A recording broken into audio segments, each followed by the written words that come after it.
সেটা হচ্ছে রমজান মাস কেন গুরুত্বপূর্ণ? আলহামদুলিল্লাহ, সমস্ত প্রশংসা আল্লাহ সুবহানাহু ওয়া তাআলার জন্য। অতঃপর দুরূদ এবং সালাম বর্ষিত হোক আমাদের প্রিয় নবী রাসূলুল্লাহ সাল্লাল্লাহু আলাইহি ওয়াসাল্লামের প্রতি।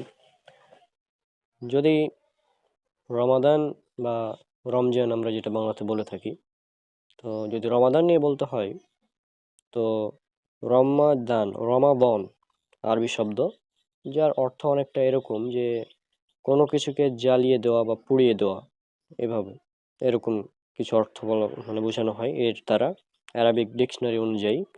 রমাদান মাস যেহেতু আমাদের গুনাহগুলোকে পুড়িয়ে দেয়, জ্বালিয়ে দেয়, সেই হিসাবে এই অর্থটা ব্যবহার করা যেতে পারে।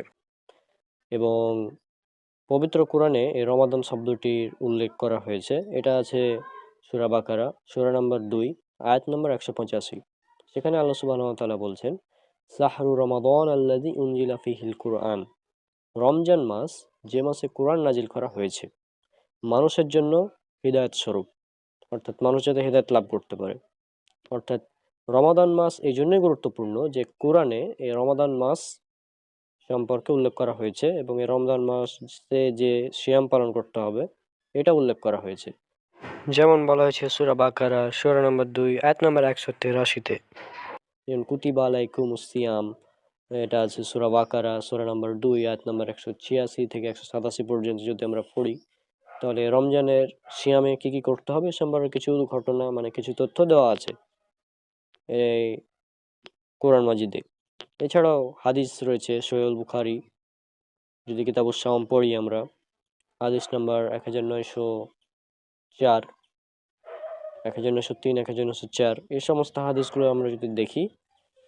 এছাড়াও সহিহ বুখারী হাদিস নাম্বার 1899, এখানে উল্লেখ করা হয়েছে যে যখন রমজান মাস আসে তখন শয়তানকে শিকলবন্দি করা হয় এবং রহমতের দরজাগুলো খুলে দেওয়া হয়। এছাড়াও আরও কিছু হাদিস উল্লেখ করা হয়েছে যে যখন রমাদান মাস আসে তখন শয়তানকে শিকলবন্দি করা হয়, অর্থাৎ শয়তানকে শৃঙ্খলাবদ্ধ করা হয়, রহমতের দরজা খুলে দেওয়া হয়, জাহান্নামের দরজাগুলো বন্ধ করে দেওয়া হয়। তো এই সমস্ত কারণে রমাদান মাস হচ্ছে গুরুত্বপূর্ণ মাস।